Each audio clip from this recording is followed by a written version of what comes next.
Vous savez, quand on était tout petit, on nous avait déjà fait croire que l'Afrique était un continent très pauvre, notamment à l'école. Quand on allait à l'école, on nous apprenait dans nos cours d'histoire et de géographie, on nous disait que on était des pays très pauvres, très endettés, on avait des ressources, mais ça ne nous permettait pas d'être assez riches. Et on a été nourri de ça à l'école. On a été nourri de ça, d'utiliser des paroles qui faisaient refléter que l'Afrique était un continent qui était voué à l'échec. Qu'on se dise la vérité. Je pense que vous tous qui avez de ma génération, je suis de ceux de 1990 et consorts, jusqu'aujourd'hui, je pense que c'est les mêmes leçons, ce sont les mêmes histoires qui sont racontées. Et moi, il y a toujours une histoire qu'on m'a racontée à l'école sur comment s'est passée la colonisation. Comment est-ce que les autres Africains, nos frères, ont accepté les colons? Je me suis toujours posé la question de savoir, mais est-ce que ça voudrait dire, ça veut dire plutôt que nos frères à cette époque, ces personnes n'étaient pas réfléchies à ce point? On nous a toujours fait croire que quand ils sont arrivés chez nous, il n'y avait pas de civilisation. En fait, cette civilisation n'était pas la bonne. On était perdus. On habitait dans une forêt.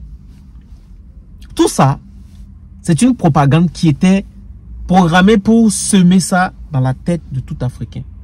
Ce qui fait que on nous avait même fait croire que notre langue n'était pas la bonne des langues. Nos langues, on appelait ça dialecte, des langues locales.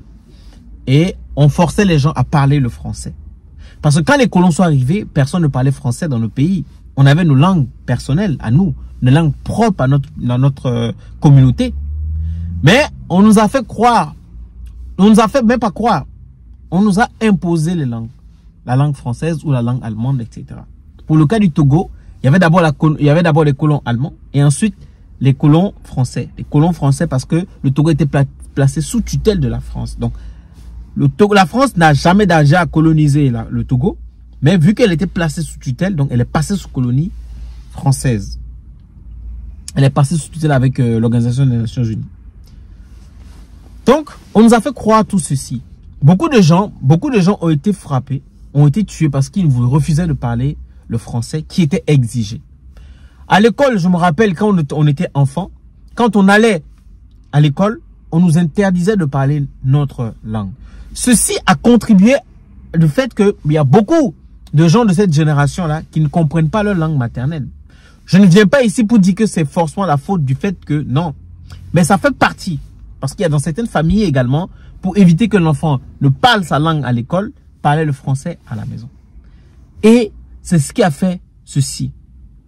Je ne suis pas là en train d'excuser le fait que d'autres ne parlent pas la langue, ils peuvent l'apprendre. Mais voilà, c'est l'un des facteurs. Donc, quand on nous dit, moi on me dit à l'école, que quand les colons sont arrivés, ceux qui étaient les chefs de notre communauté, qui dirigeaient par exemple les royaumes, les rois, qui étaient là plus qu'avant notre civilisation, il y avait des royaumes, il y avait une civilisation, il y avait une hiérarchisation de la civilisation comme dans toute civilisation. Une civilisation n'est pas née sans savoir comment s'organiser. Ça existait bel et bien. Et je sais très bien que beaucoup de civilisations occidentales européennes se sont inspirées de la civilisation africaine par moment pour faire la leur.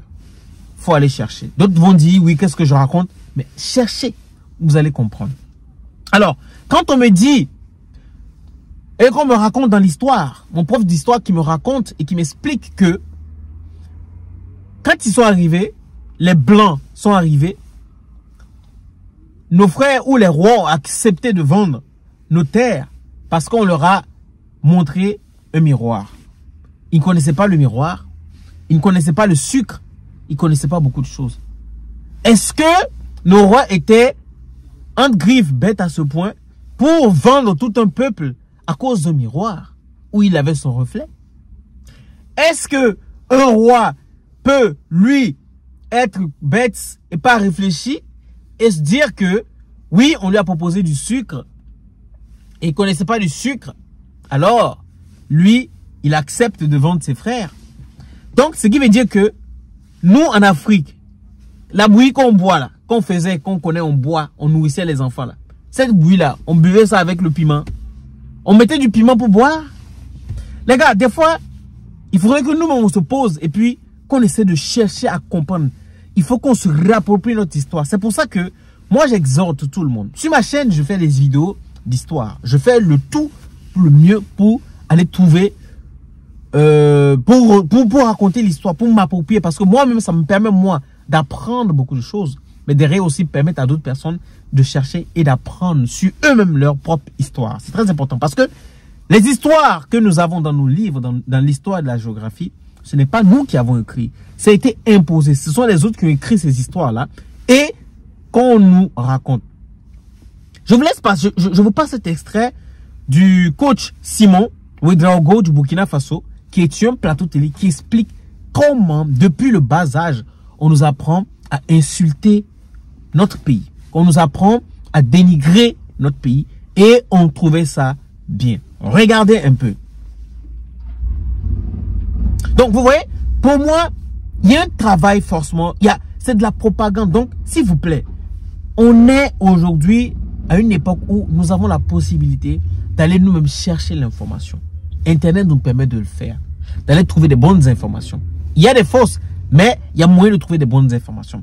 Il y a moyen de suivre des gens sur les réseaux sociaux, de suivre les gens sur différentes plateformes qui font l'effort de raconter l'histoire de l'Afrique. C'est ça, c'est notre possibilité. Ces petits médias-là, c'est ce qui fait notre force aujourd'hui. Vous voyez l'histoire des tirailleurs sénégalais à Tiroy qui ont été massacrés. Tout simplement parce qu'ils demandaient ce qui leur revenait de droit.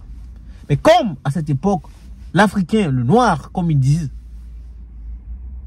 était un moins que rien. Donc, plutôt que de payer ces indemnités-là, qui ne valaient rien par rapport à ce que leurs frères d'armes français recevaient, ont reçu pour leur effort de guerre, on leur a refusé ça. Et de surcroît, ils ont été assassinés parce qu'ils réclamaient tout simplement leurs droits.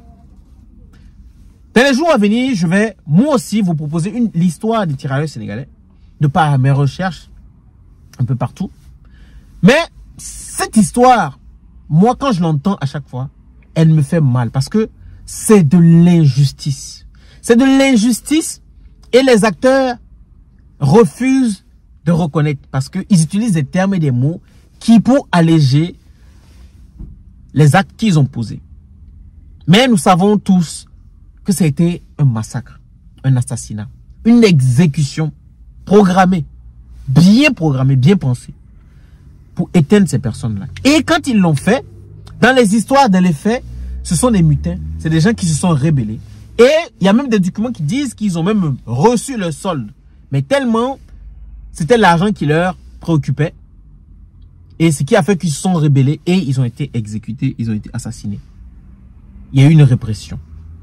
Vous savez, l'Africain est le seul sur cette terre, c'est le seul peuple sur cette terre qui ne connaît pas son histoire, qui a été dérouté de son histoire. Ils ont fait un shift, comme on le dit, dans la mémoire des Africains. Ils ont supprimé notre culture, nos traditions. Ils ont fait un shift. Il y a quelqu'un qui disait que si les Africains, il disait que quand les Africains vont connaître leur propre histoire, leur réelle histoire, l'Afrique va mieux se porter. C'est pour ça que moi, j'exhorte tout Africain qui est en quête de vraiment se retrouver, de faire des recherches, de chercher son histoire et de s'approprier sa propre histoire. On ne peut pas accepter que quand on vienne nous raconter nous-mêmes notre propre histoire. Parce que si d'autres personnes nous racontent nous-mêmes notre propre histoire, ce qui veut dire que ces personnes-là peuvent le raconter de leur point de vue. Par contre, si nous-mêmes nous cherchons nous-mêmes notre propre histoire, nous allons forcément aller chercher la réelle histoire. Et ce qui vraiment reflète l'histoire de notre communauté. Donc, chers amis, je partage ça avec vous Parce que je trouve que, déjà, les histoires ne sont pas racontées. Elles sont fausses. Parce qu'il y a de la propagande. Il y a vraiment l'effet de vraiment étouffer certaines réalités et certaines vérités. Et il faut vraiment que nous fassions tout pour réécrire notre histoire. C'est très important. Dites-moi ce que vous pensez. À la prochaine.